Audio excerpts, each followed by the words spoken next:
그래서 14절의 말씀입니다. 누가복음 2장 8절에서 14절의 말씀.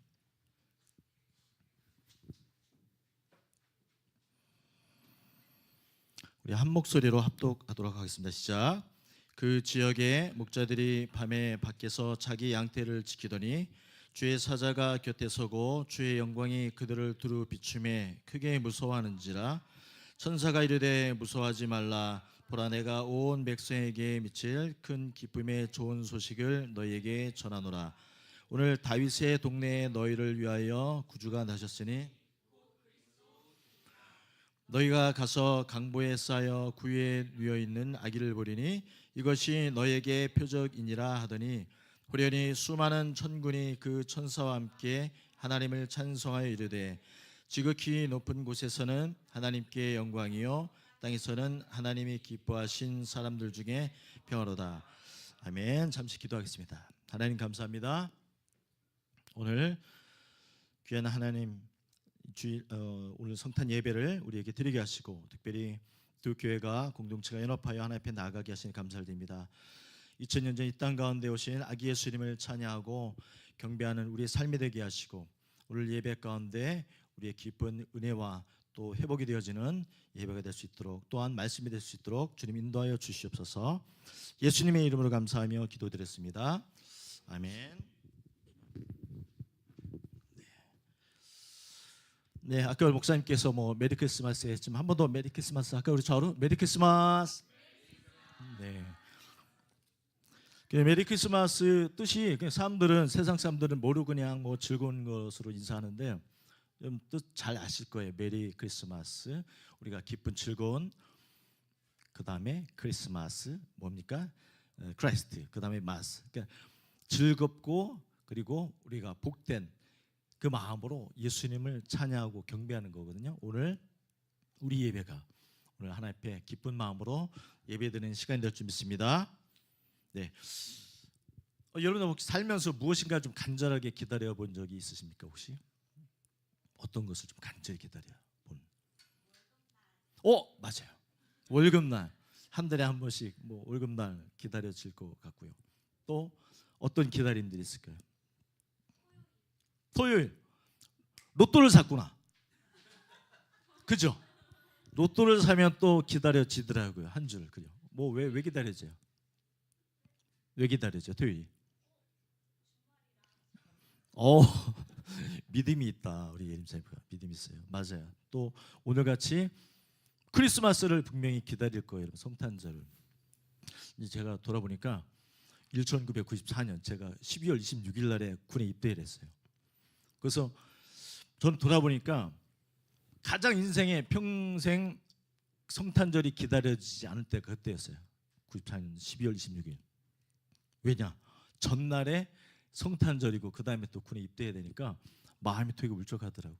네, 그런 어떤 또 기다림이 있고요. 수험생들은 이제 수능을 봤으니까 대학 합격에 대한 기다림이 있을 것이고, 취준생들은 또 취업을 또 기다리면서 지낼 거예요. 저도 이제 그 다음 주에 12월 31일 날 건강 검진을 그때 딱 12월 31일 날 이제 받게 되는데 기다림이 있는데 그 기다림은 좀 되게 좀 초조한 기다림이 되어진다는 사실이죠.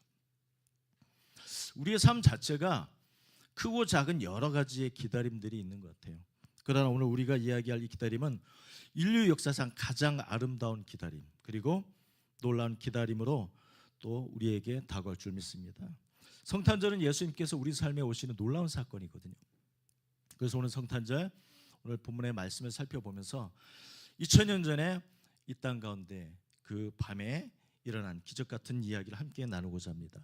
먼저 누가복음 2장 전체 이야기를 잠시 말씀드리자면, 예수 그리스도의 탄생 자체가 허구가 아니라 그것은 역사 속에 실제 일어났던 사건이라는 것을 말씀하고 있어요. 그러한 동시에 하나님의 구원 계심을 말씀해 주는 것이 누가복음 2장입니다. 복음서 중에서 예수님의 나심을 가장 자세하게 기록된 것이 누가복음 2장이에요. 이 사복음서 중에서 1장과 8절과 14절을 읽었지만 1절과 7절의 내용을 읽었습니다. 앞에 내용이 그 당시 로마 황제 아우구스 황제가 온 지방에 인구 조사 명령을 내립니다. 근데 그 당시 이스라엘도 로마의 통치에 있었기 때문에 이 인구 조사에 해당이 되죠.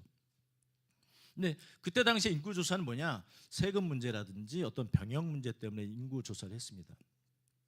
뭐 지금처럼 뭐 전산 시스템이 되어 있지 않잖아요.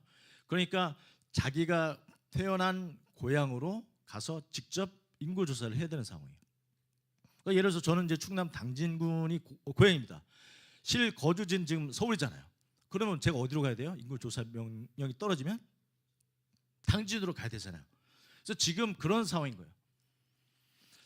요셉의 고향이 베들레헴이었습니다. 그래서 요셉도 당시 이 성령으로 잉태되었던 마리아를 데리고 이제 베들레헴으로 가던 중이었죠. 근데 베들레헴으로 가는데 이 인구 조사를 하던 기간이었지 않습니까? 그러다 보니까 그 어떤 숙박업소가 다 이제 찾던 것 같아요. 2000년 전에도. 근데 제가 지난번에도 우리 교회에서도 설교를 했습니다만 제가 24일 날 25일 날 검색을 했어요. 숙박업소에 다. 그랬더니 방이 있게요, 없게요? 없어요. 제가 뭐 한 번도 묵어보지 못했지만 여기 롯데타워의 그 시그니엘 서울인가요? 평일날이 한 7, 80만 원이더라고요. 24일 날, 25일 날 찍었어요. 방이 없어요. 방이 없어. 네. 그만큼 2000년 전에도 인구 조사를 하던 터라 아마 방이 없었던 것 같아요. 근데 마침 마리아도 이제 해산할 그 다급한 상황이 되었고 우리가 잘 알다시피 예수님께서 마구간에서 나시고 또 말 구유에 누이신 그 사건 자체가 1절과 7절의 내용입니다. 이제 아기 예수님의 나심 이후에 어둠 속에서 묵묵히 양떼를 지키던 이제 사람들이 등장을 하게 되죠. 본문 8절과 9절의 말씀을 한번 읽어보도록 하겠습니다.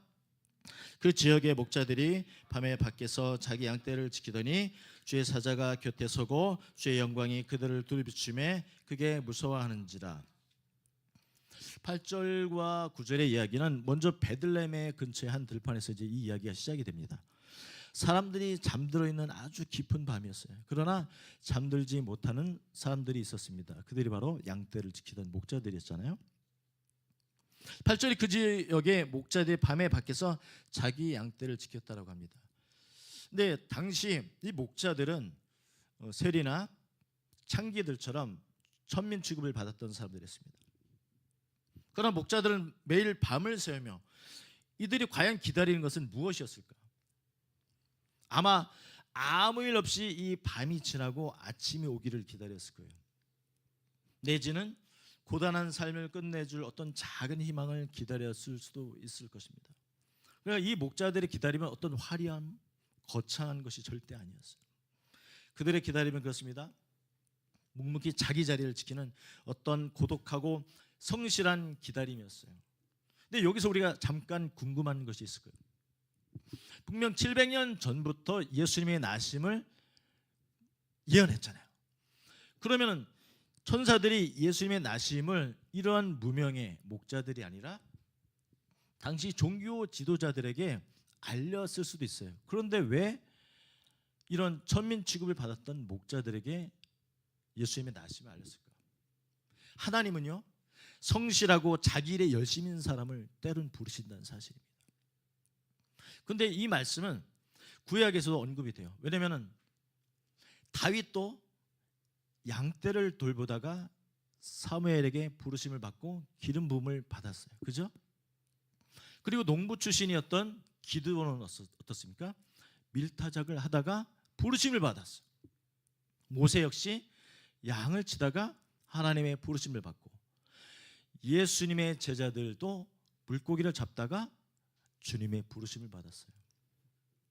그렇습니다. 아주 작은 일, 평범한 곳에서 하나님이 일하시고 계신다라는 말씀입니다. 우리는 보통 특별한 장소, 특별한 업적을 이룰 때 하나님의 영광이 임할 것이다라고 때로는 생각하는 경우가 있어요. 그러니까 예를 들어 뭘까요? 기도원.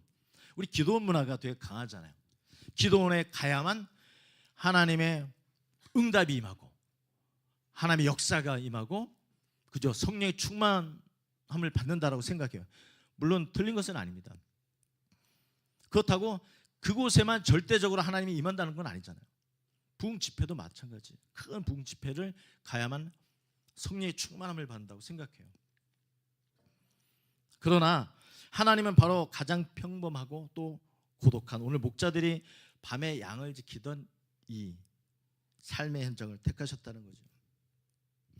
그래서 저는 자신 있게 말씀드릴 수 있어요. 오늘 두 교회가 연합하여 또 예배를 드리고 있습니다만 엔카운터 교회와 더 세워지는 교회가 밤새 양을 지켰던 이 목자들처럼 하나님의 부르심을 받는 교회가 되리라 믿습니다. 네, 확신해요 저는.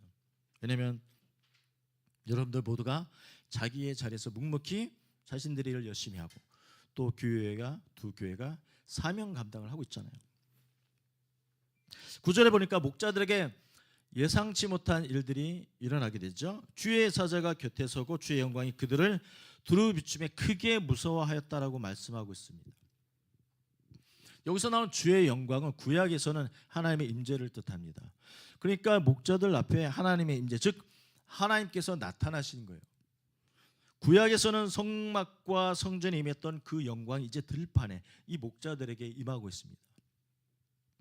온 세상을 압도하는 빛, 그리고 그들이 평생 경험해보지 못한 주의 영광을 그들의 눈으로 지금 바라보고 있는 거예요. 목자들은 자신들의 삶의 현장에 갑자기 나타난 이 압도적인 하나님의 영광 앞에 두려움을 떨었다. 근데 이 두려움이 세상적 두려움, 어떠한 공포가 절대 아닙니다. 하나님의 영광이 빛이 임한다는 것은 뭡니까? 엄청난 떨림이 있어요. 그리고 감격이 있고 은혜가 있다는 거죠. 어두웠던 들판이 환하게 비추는 이 광경은 인류를 구원하기 위한 예수님의 탄생을 지금 암시하고 있는 거예요. 그래서 이미 700년 전에 이사야서를 통해서 예언되었던 말씀을 기다리는 자들에겐 이 기다림이 그냥 단순한 기다림이 아니에요. 무슨 기다림?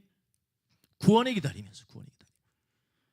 이어서 두려움을 걷어낸 천사들의 기쁜 소식이 막 들려옵니다. 본문의 10절과 12절의 말씀인데 그 빛 가운데 천사의 목소리가 울려 퍼지는 거예요. 예수님의 나심을 전하면서 천사의 음성은 공포해지는 이 목자들의 심장을 다 꿰뚫습니다. 무슨 말이냐면 천사는 단번에 목자들의 깊은 두려움을 알잖아요. 이들이 얼마나 두려워하고 있는지. 그 두려움을 걷어내면서 10절로 이렇게 말합니다. 10절의 말씀 보면 천사가 이르되 무서워하지 말라. 보라 내가 온 백성에게 미칠 큰 기쁨의 좋은 소식을 너에게 전하노라. 아멘. 큰 기쁨의 좋은 소식을 전합니다. 자, 이 한마디로 뭐냐면 수천 년 동안 인류가 경험했던 그 두려움의 역사의 종지부를 찍는 선언과도 같은 거예요. 본문에서 언급된 좋은 소식이 뭘까요? 당시 로마 황제의 탄생이나 아니면 승리를 알릴 때 쓰는 말이 좋은 소식이었어요. 그런데 예수님의 나심은 세상의 좋은 소식과는 다르다는 거죠. 그 의미가 달라요. 그것은 두려움을 물리치고 진정한 복음의 주인공이 누구인지를 알게 하는 참 좋은 소식이다라는 것입니다. 그리고 천사는 마침내 그들이 오랫동안 기다려온 기쁜 소식의 핵심을 전해요. 본문 11절의 말씀 한번 읽어보도록 하겠습니다. 오늘 다윗의 동네에 너희를 위하여 구주가 나셨으니 곧 그리스도 주시니라. 아멘. 기쁜 소식의 핵심, 기쁜 소식의 대상이 누구였어요? 예수 그리스도. 목자들뿐만 아니라 이스라엘 백성들이 오랫동안 기다려왔던, 그렇게 간절히 기다려왔던 그 구원자가 오늘 밤 그들이 양떼를 지키던 바로 옆 동네 베들레헴에서 예수님께서 나셨다는 소식을 전하고 있어요. 천사들이.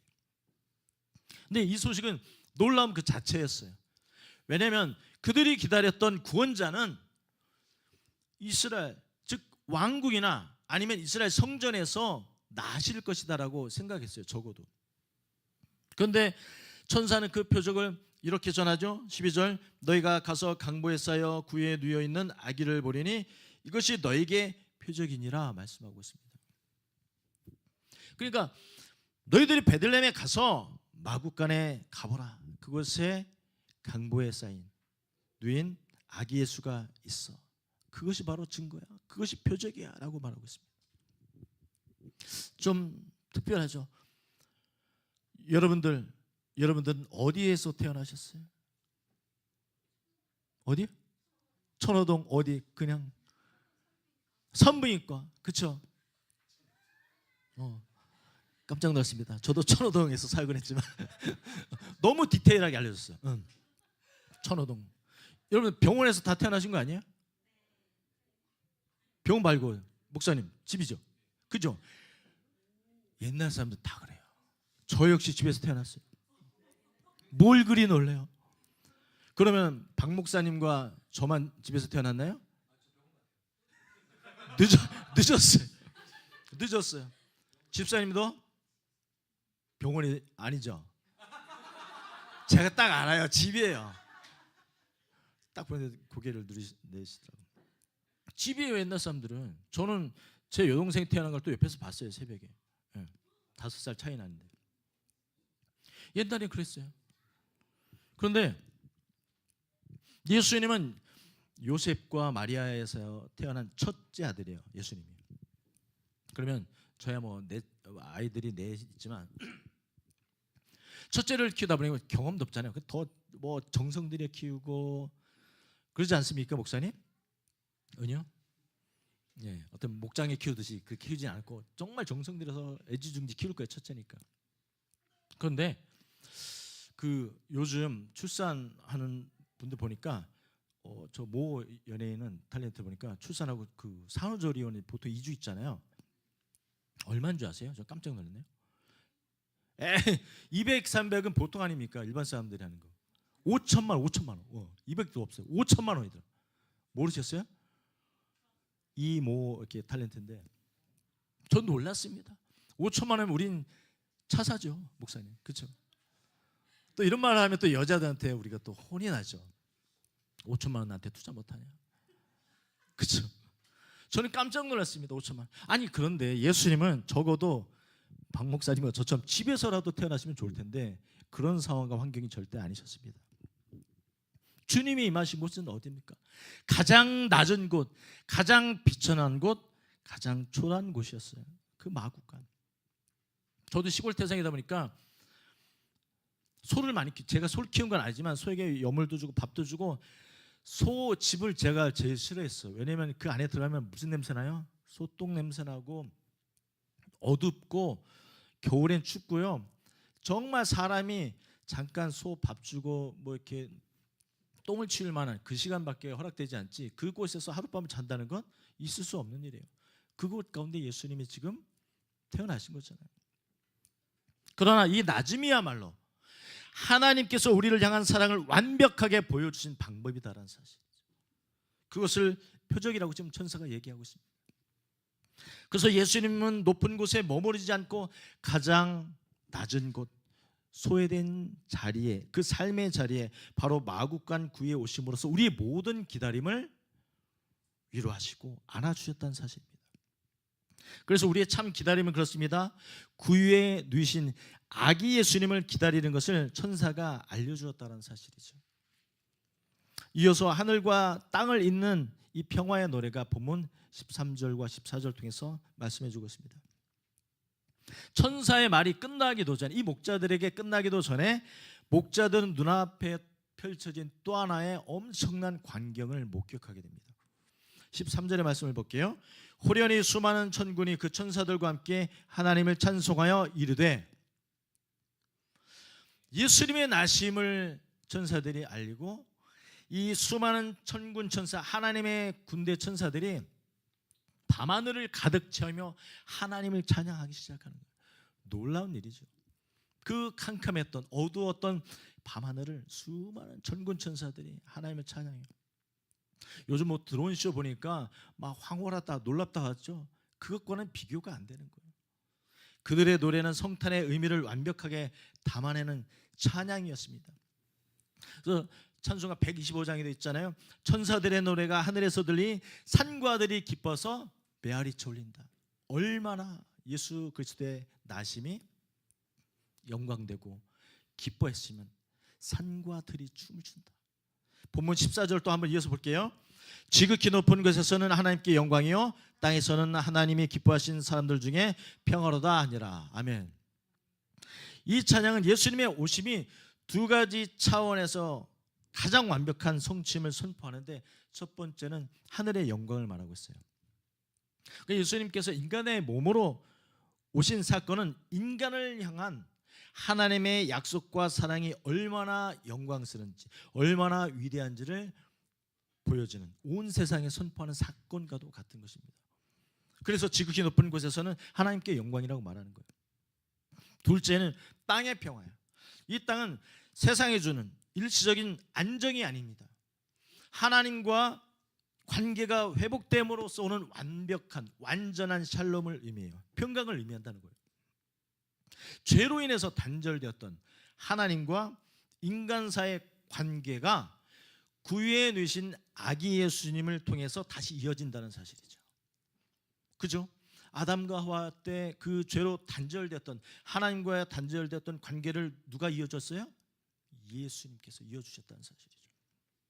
그래서 땅에서는 하나님이 기뻐하시는 사람들 중에 평화로다 아니라고 말씀하고 있어요.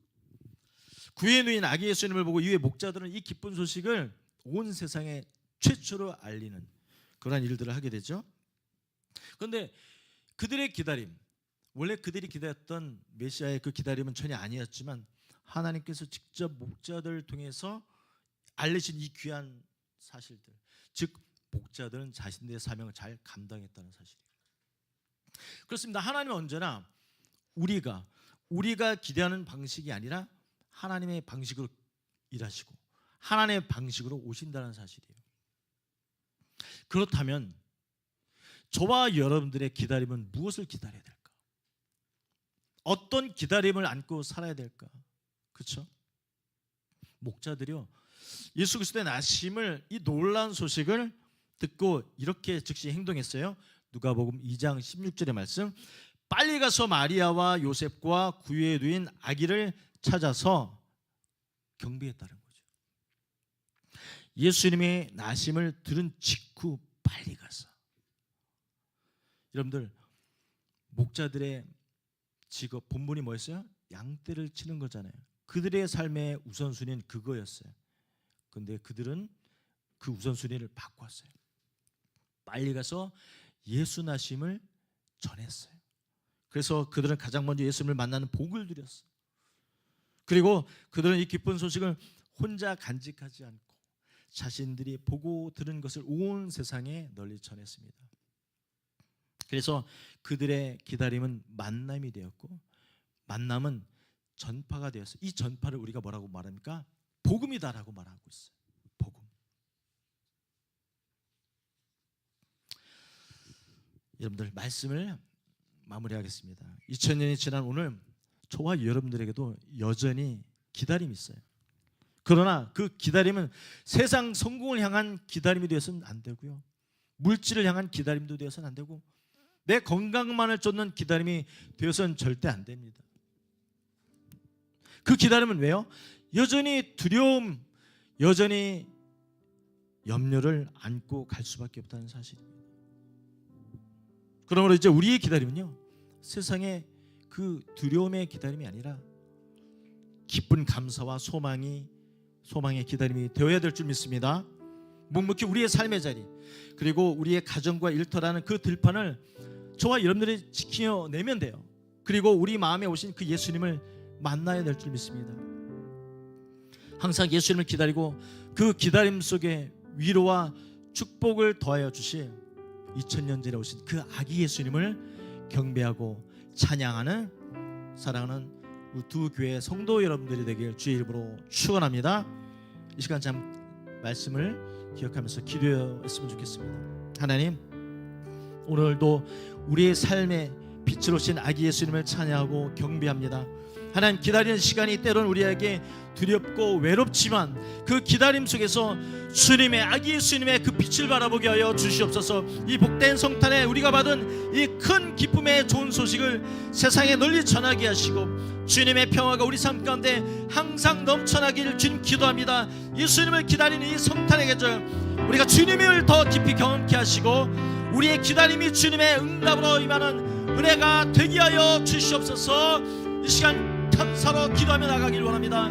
하나님 감사합니다. 하나님 오늘 이 시간 말씀을 통해서 우리의 기다림이 세상적 기다림이 아니라 바로 2000년 전에 우리의 구원을 위해서 오신 아기 예수님을 기다리는 시간이 되게 하여 주시옵소서. 세상의 것들만 기다리는 삶에서 이제 오직 하나님의 때를 기다리게 하시고